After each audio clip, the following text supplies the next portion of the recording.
Oi, gente, continuando aqui com o capítulo 6.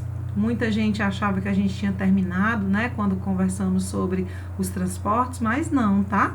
O capítulo 6, ele fala sobre citoplasma, sobre membrana e sobre citoplasma. Então, hoje a gente vai começar a conversar sobre citoplasma, dando continuidade ao capítulo, tá bom?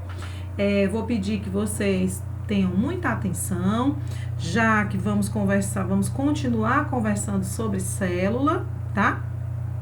Assista esse vídeo quantas vezes forem necessárias, para que você fique craque nesse assunto e quando a gente voltar, vocês já estejam mais ou menos prontos. É claro que a gente vai revisar, né? Vamos fazer mais tarefas, mas enquanto isso, vamos assistindo aos nossos vídeos, combinado? Beleza, gente. Então, olha só. A gente precisa, quando vai conversar sobre o citoplasma, fazer uma pequena revisãozinha sobre as células, né? Sobre os modelos de células que nós já sabemos que são dois tipos: células procarióticas e células eucarióticas. As procarióticas são as células mais simples, que possuem membrana plasmática, parede celular, citoplasma, material genético e ribossomos, né? Lembrando que essas 4 últimas coisas que eu falei, membrana, citoplasma, ribossomos, material genético, são comuns aos outros tipos de células também. Dentre as células eucarióticas, temos as células vegetais e as células animais. E olha só, dentre essas células, as vegetais apresentam algumas diferenças que a célula eucariótica não possui. Por exemplo, célula vegetal tem parede celular, animal não tem. Célula vegetal tem vacúolo de água, célula animal não tem. E célula vegetal tem cloroplastos, que a célula animal não tem. Então, assim, a gente vai conversar sobre essas diferenças de citoplasma entre essas células, tá? Procarióticas e eucarióticas, e dentre as eucarióticas, entre células vegetais e células animais, tá bom? Pessoal, para conversar sobre o citoplasma, a gente precisa entender primeiro o que é o citoplasma, né? E olha só, o citoplasma, gente, nada mais é, se eu pensar numa célula procariótica, é o que tem da membrana para dentro. Se eu penso numa célula eucariótica, como é o caso dessa daqui, ó, porque tem núcleo, eu vou pensar que é a região entre a membrana plasmática e onde o núcleo está mergulhado, além das organelas citoplasmáticas, né? E onde é que esse pessoal está mergulhado? Primeiro, existe uma região fluida, que é o hialoplasma. Nesse citoplasma também tem as estruturas que vão dar forma e movimentação à célula, que eu chamo de citoesqueleto. É nesse citoplasma que também estarão mergulhadas as vesiculinhas, aquelas que a gente viu ali na endocitose e exocitose, né? Que podem formar vacúolos ou pequenas vesículas, né? É aí que eu vou encontrar mergulhado nesse citoplasma. E existem estruturas que nem estão envolvidas por membrana, mas que podem estar lá, né? Que a gente chama de inclusões citoplasmáticas. Dentre essas inclusões, por exemplo, a gente pode encontrar gotas de gordura, tá? E essas gotinhas de gordura são as inclusões citoplasmáticas, por exemplo, tá bom?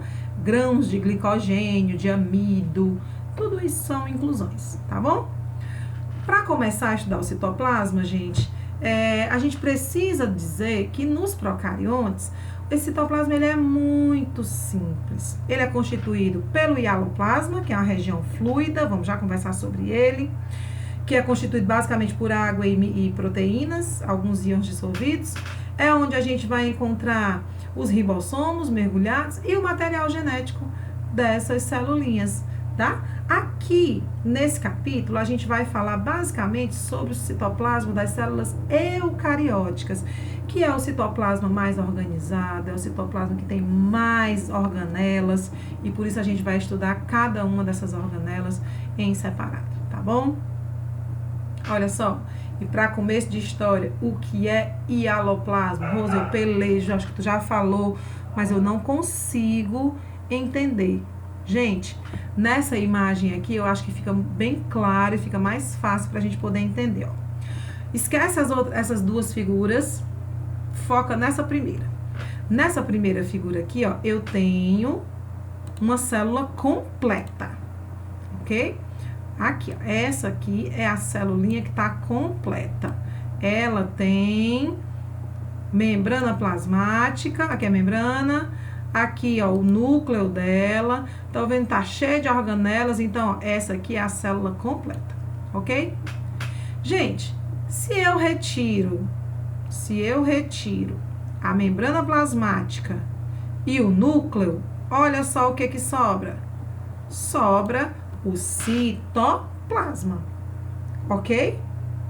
E se eu retirar todas as organelas, inclusões, se eu tirar tudo, fica só o hialoplasma, também chamado de citosol, tá? Então, olha só, eu tenho a célula completa, a célula sem membrana e sem núcleo e a célula sem organelas. Célula sem organelas, gente, é só como se fosse uma piscina cheia d'água, ok? Se eu jogo pessoas, boias ali dentro, eu tenho isso daqui, ok? Então, ó, o hialoplasma ou citosol, ele é constituído por água, por proteínas, por íons dissolvidos, e é exatamente a estrutura do citoplasma onde todas as organelas, citoesqueleto, onde tudo está mergulhado. Se você fechar os seus olhos e pensar num ovo de galinha, tá? Vamos lá. A casca seria a membrana, a gema seria o núcleo, a clara seria o citoplasma, ok? Imagine que você consiga retirar dessa clara eventuais grãos que eventualmente estejam ali, fique só a clara. Só a clara é o citosol ou hialoplasma, ok? Espero que esse comparativo tenha dado certo. Nesse hialoplasma, gente, a gente também vai encontrar proteínas que vão funcionar como citoesqueleto. Vale-me Deus, Rose, eu nunca soube que uma célula fosse capaz de ter esqueleto. Pois tem, é de proteína. Assim como nós temos vários tipos de ossos, as células também possuem pelo menos 3 tipos de filamentos de proteína que vão dar locomoção e vão dar sustentação a essa celulinha. Mais importante deles, também aqui assim, ó, a gente chama de microtúbulos, constituídos por uma proteína chamada tubulina, tá bem aqui assim é o nome dela, ó, tubulina, tá? E eles é que normalmente se modificam para que a célula assuma formas, para que a célula fique, vamos dizer assim, num formato em que ela possa agir, tá bom? Existem os filamentos intermediários e existem também os chamados microfilamentos, são os mais simples também estão envolvidos nos processos de dar forma à célula. O fato, gente, é que quando esse citoesqueleto se movimenta, tá? Assim como os nossos ossos, ó, quando você estica o seu braço, deixou de ser braço? Não. Mas quando você movimentou o braço, você pensa ali que essa movimentação está acontecendo em função da interação entre os ossos e a musculatura, não é verdade? Pois bem, o citoesqueleto interage, tá? Para que a célula possa movimentar o citoplasma dela e às vezes até ela saia do canto. Mas, por exemplo, ó, em células vegetais, o hialoplasma se movimenta, por exemplo, para que os cloroplastos recebam luz e nutrientes suficientes a fim de que eles possam vamos dizer assim, distribuir uniformemente, né, esses nutrientes e essa luz. Para quê? Para que os cloroplastos possam fazer fotossíntese. Gente, é como se você botasse uma panela d'água, botasse lá um macarrão, por exemplo, para cozinhar, e aí, para poder misturar, você não mexe com a colher, né? Pois é, só que aqui não tem uma colher para mexer cada uma dessas células. Então, o hialoplasma usa o citoesqueleto, aí ele se movimenta, para realizar essa movimentação que a gente chama de ciclose. Eu botei um videozinho aqui para que você possa assistir, tá? E você possa visualizar essa movimentação. Olha só que coisa linda.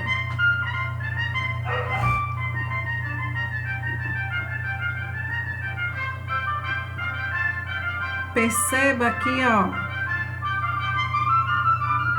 os cloroplastos se movimentando, ó, como se estivesse sendo rodando, ó.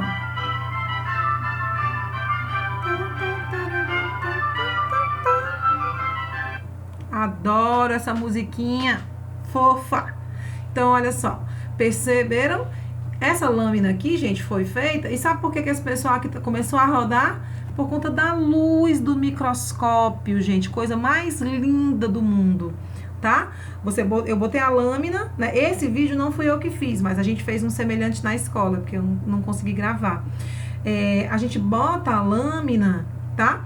E aí, na hora que você põe a lâmina, que eles percebem a luz, eles começam a rodar para que todo mundo receba luz uniformemente.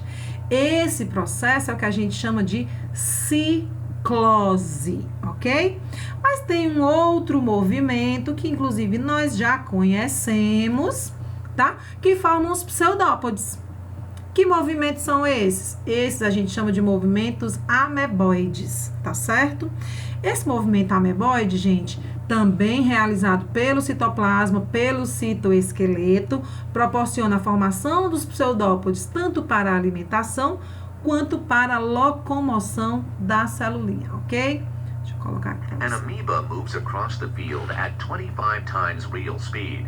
This cell has eaten numerous green algae, now contained in digestive vacuoles. Movement is generated from cytoplasmic streaming by actin microfilaments. Coisa linda, né não? Vamos botar de novo?